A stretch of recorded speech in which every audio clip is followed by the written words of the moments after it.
Fala galera, tudo bem? Tudo tranquilo? Sextou para a gente concluir com o tema da tutela provisória, parte 8. Professor, eu achei que não ia acabar tutela provisória. Olha, dado momento eu tava assim também, tipo Caverna do Dragão, né? Você nem sabe o que é isso. Parece que a gente não ia conseguir sair do tema, mas agora a gente tá vendo a luz no fim do túnel. Hoje, sexta-feira, véspera do feriado de carnaval, a gente vai terminar com tutela provisória. Então, alegria dupla aqui, vai ter um feriado para descansar, para fazer churrasco, para beber, para fazer aí o que você acha que tem que fazer nesse feriado, mas claro, se cuidando bastante e para a gente concluir esse importante tema. E a gente finaliza com a parte final, né? Todo mundo trabalha tutela provisória, deixa lá para o fim, porque o código também deixou para o fim, o tema da tutela de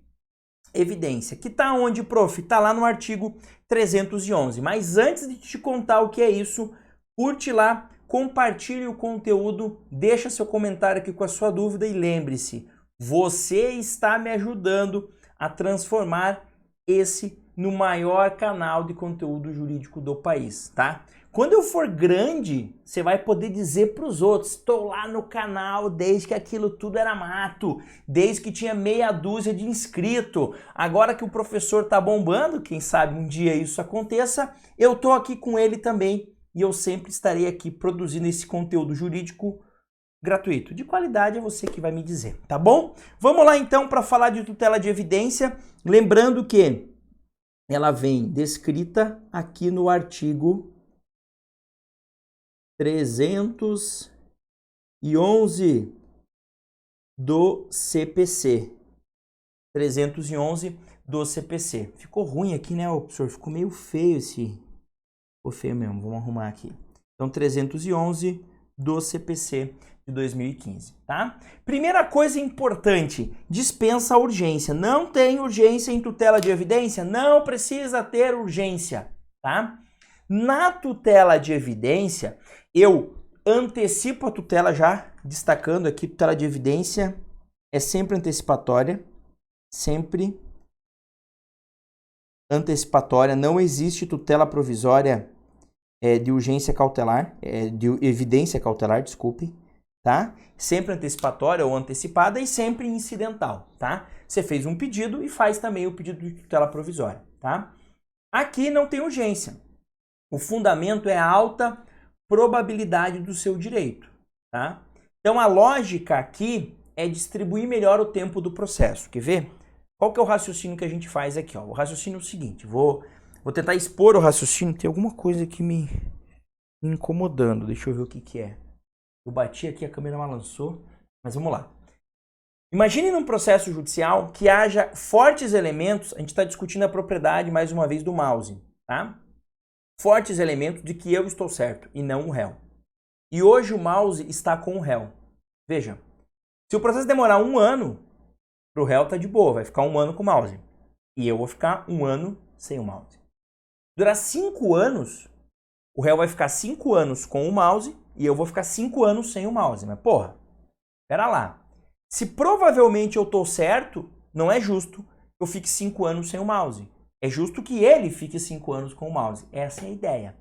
É distribuir melhor o tempo do processo. É dizer, quem tem mais chance de estar certo, fica com o bem jurídico provisoriamente consigo. Quem não tem maiores probabilidades, deixa o bem para o outro. Essa é a lógica, tá? Prof, mas o que é um direito evidente? Então, é aquele que não há discussão, é aquele que não há dúvida. A gente poderia entrar nessa. Só que não resolve, porque isso é uma tutela provisória. Então, pode haver dúvida? Até pode. Mas há fortes indícios de que um lado está com mais chance de ter razão. Só que aí tem que cuidar. Por quê? Porque a lei vai trazer as hipóteses de evidência do direito. Tá? Então anota a frase que eu vou te trazer agora. O direito não é evidente porque a parte afirma que ele é evidente. O direito é evidente por quê? A lei diz que naquela situação ele é evidente. É isso. Tá? É triste dizer isso? É. Então evidente não é o que você acha que é evidente. Evidente é aquilo que a lei diz que é evidente. E o que é que a lei diz que é evidente a ponto de o juiz dar uma decisão de tutela provisória e dizer, olha, o bem jurídico estava com você, agora vai ficar com você. Quais são essas hipóteses? Vamos dar uma olhada aqui no 311, tá? Deixa eu só apagar aqui, que deu um bugzinho aqui na tela. Tá aparecendo... Epa. Calma aí. Aí, agora deu. Olha o que diz o 311. A tutela da evidência será concedida independentemente da demonstração do perigo de dano ou do risco ao resultado útil do processo. Então, é independente da urgência. Por quê? Porque ela não é tutela de urgência, ela é tutela de evidência, tá? Quando? Hipótese 1. Ficar caracterizado o abuso do direito de defesa ou o manifesto propósito protelatório da parte. Aí aqui eu trago um enunciado que tem sido aplicado, enunciado 47 das jornadas lá de processo civil do Conselho da Justiça Federal. A probabilidade do direito constitui requisito para a concessão da tutela da evidência fundada em abuso do direito de defesa ou em manifesto propósito protelatório da parte contrária. Tá? A ideia aqui é uma tutela de evidência punitiva. Por quê? Olha, o direito do autor é provável e a gente nota que o réu quer prolongar o processo indevidamente, quer postergar, quer só protelar. Nesse caso, para punir esse réu, eu concedo o bem jurídico para o autor. Veja, a ideia é, réu, não venha de sacanagem. Por quê? Porque se você vier de sacanagem, eu vou pegar o bem jurídico, sei lá, o celular, e vou passar para o autor. Aí, você pode enrolar o tempo que você quiser. Porque só é vantajoso enrolar no processo se eu estou numa situação de vantagem. Concorda? Veja, eu não estou te pagando a dívida. Então, para mim, quanto mais tempo demorar, melhor. Eu fico mais tempo sem te pagar a dívida. Agora, se o juiz diz para eu pagar a dívida hoje, e eu pago, e diz, olha, paga. Se no final descobrir que você está certo, eu te devolvo. Eu não vou ter interesse em enrolar. Eu vou querer que o processo ande mais rápido. Porque eu quero o quanto antes mostrar que eu estou certo para ter o dinheiro de volta comigo. Essa é a lógica. Tá? A hipótese do inciso segundo. A hipótese do inciso segundo é bem interessante. As alegações de fato puderem ser comprovadas apenas documentalmente e houver tese firmada em julgamento de casos repetitivos ou em súmula vinculante. Quando você pega um processo judicial, o juiz analisa fato e analisa direito, tá? O fato, ele precisa de provas, né? Você conta uma história, precisa me convencer dessa história por meio de provas. Se a tua prova é documental, ela é uma prova muito forte na prática, tá? Por exemplo, eu digo assim, ó, eu paguei a quantia de R$30 para o Guilherme, de R$200 para o Guilherme, ele não me prestou um serviço. Tá aqui o recibo que comprova que eu paguei. Tá aqui a transferência eletrônica mostrando o documento que eu paguei. Porra, é uma prova muito forte. Salvo se for um documento falso, não há dúvida que você pagou. Diferente de eu chegar e dizer, olha, eu paguei R$200. Meu irmão viu. Aí vai lá e pergunta pro irmão. Você viu ele pagando R$200? Ah, então. Eu vi. É. Ah, tá, pô, mas é o irmão que falou, né? Aí pergunta para um outro conhecido, você viu? Soube que ele pagou 200? Ah, então, eu não vi, mas alguém me disse que ele pagou. Ixi, muito mais forte um documento. Então, se a tua tese fática é provada por documento, você está muito bem. E além disso, se o direito, veja, o direito, gente, ele admite interpretações jurídicas, tal, com base na lei, na jurisprudência. Mas quando eu tenho esse meu direito amparado em súmula vinculante do Supremo Tribunal Federal, em julgamento repetitivo, por exemplo, um recurso especial repetitivo, um recurso extraordinário repetitivo, um incidente de resolução de demandas repetitivas, vamos lá. Eu tenho uma interpretação jurídica muito favorável a mim. Por quê? Porque a minha tese está seguindo esses posicionamentos fortes da jurisprudência. E aí? É uma tese forte? É. Nesse caso, ele pode dar a tutela provisória de evidência. E ainda pode dar liminarmente, não precisa nem ouvir o réu, tá? E aqui, gente, Vai ouvir depois, obviamente. Ele pode dar e depois ouve o réu. E aqui, grande parte da doutrina e alguns enunciados mostram isso. Eles querem dizer o seguinte, olha, o objetivo é privilegiar o nosso sistema de precedentes. Se eu tenho uma tese jurídica que tem por base uma jurisprudência mais relevante dos tribunais de cima, ou de segundo grau ou superiores, pô, é uma tese que a gente deve respeitar mais, dar mais valor para ela. Então, alguns enunciados vão tentar aumentar as hipóteses de cabimento dessa hipótese de tutela de evidência. Para dizer, olha, não é só quando for fundado em caso repetitivo ou súmula vinculante. Tem outras hipóteses. Então, vamos lá. Tenho 2 enunciados da Infam e 2 do Conselho da Justiça Federal. O que é Infam, professor? Escola Nacional de Formação e Aperfeiçoamento de Magistrados. É uma sigla. Então, os juízes fazem cursos da Infam? Sim, a minha esposa que é juíza já fez alguns cursos da Infam. Então, os juízes estão meio que ligados nisso aí. Sim, ora, é uma escola que aperfeiçoa e forma eles. Então, é natural que eles apliquem isso aqui, tá? Olha o que diz o enunciado 30. É possível a concessão da tutela de evidência prevista no 311.2 do CPC, quando a pretensão autoral estiver de acordo com a orientação firmada pelo Supremo, em sede de controle abstrato de constitucionalidade, ou com tese prevista em súmula dos tribunais, independentemente de caráter vinculante. Ó, tá dizendo que tá aumentando para eles, né? Olha, se a tua tese é firmada numa decisão em controle abstrato, por exemplo, numa ADI lá do Supremo, pô, a gente tem que dizer que é uma tese forte e dar a tutela de evidência com base nisso. Se tiver os fatos provados documentalmente. Prof, dá um exemplo? Vou dar um exemplo. Imagine que eu tenha pago um tributo e eu esteja alegando que esse tributo é inconstitucional, tá? Aí eu junto o comprovante de pagamento do tributo, fato provado por documento, e trago uma decisão lá do Supremo que já disse que essa lei é inconstitucional. Ponto. Consigo a tutela de evidência? Em tese, consigo. Essa é a lógica, tá? E aqui, ó, súmula dos tribunais. Ele ampliou. Do TJ, do TRF, por aí vai. 31. A concessão da tutela de evidência, prevista no 311.2, independe do trânsito em julgado da decisão paradigma. Bem interessante. O que é isso? Às vezes, eu tenho lá um julgamento de recurso especial repetitivo que fixou uma tese. Aí o meu pedido está com base nessa tese. Mas esse julgamento lá não acabou ainda. Cabe recurso dele, cabe, sei lá, um embargo de declaração. Não importa. Não precisa do trânsito julgado. Eu já tive uma orientação firmada. Essa é a ideia. Tá? 48 das jornadas de processo do Conselho da Justiça Federal. É admissível a tutela provisória da evidência prevista no 311.2, também em casos de tese firmada em repercussão geral ou em súmula dos tribunais superiores. Ou seja, ampliando. Olha, se o Supremo julgou isso com repercussão geral e eu estou aplicando, a minha tese é baseada nisso, pô, eu posso aplicar o 311.2. Ou súmula do STJ, súmula do Supremo, mesmo que não seja vinculante, tá?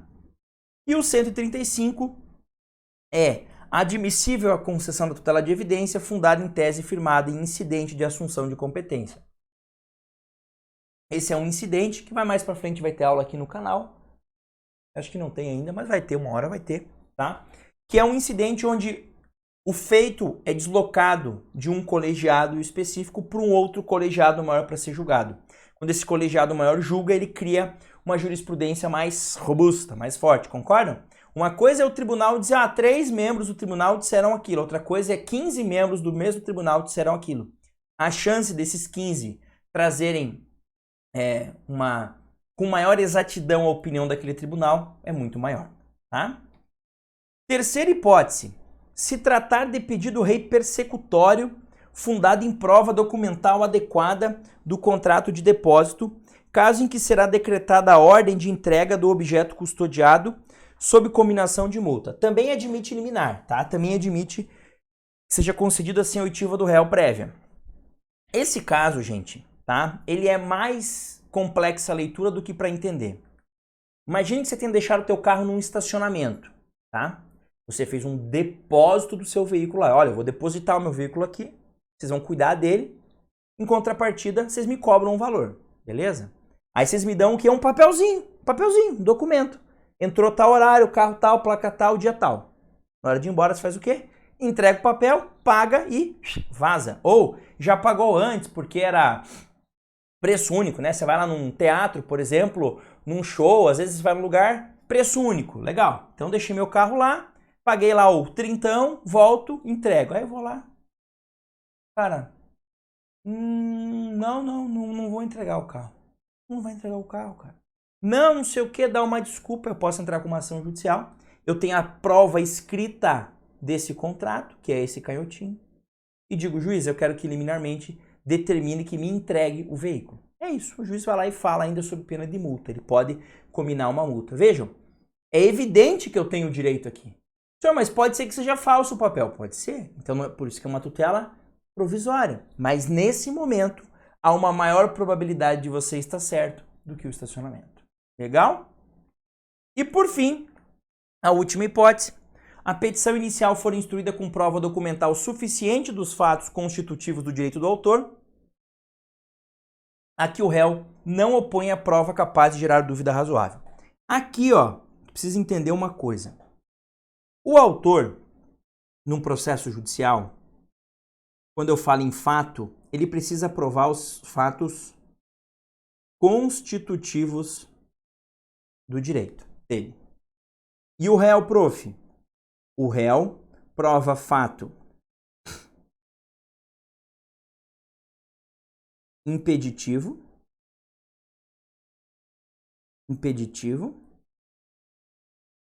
modificativo ou extintivo do direito do autor. É isso.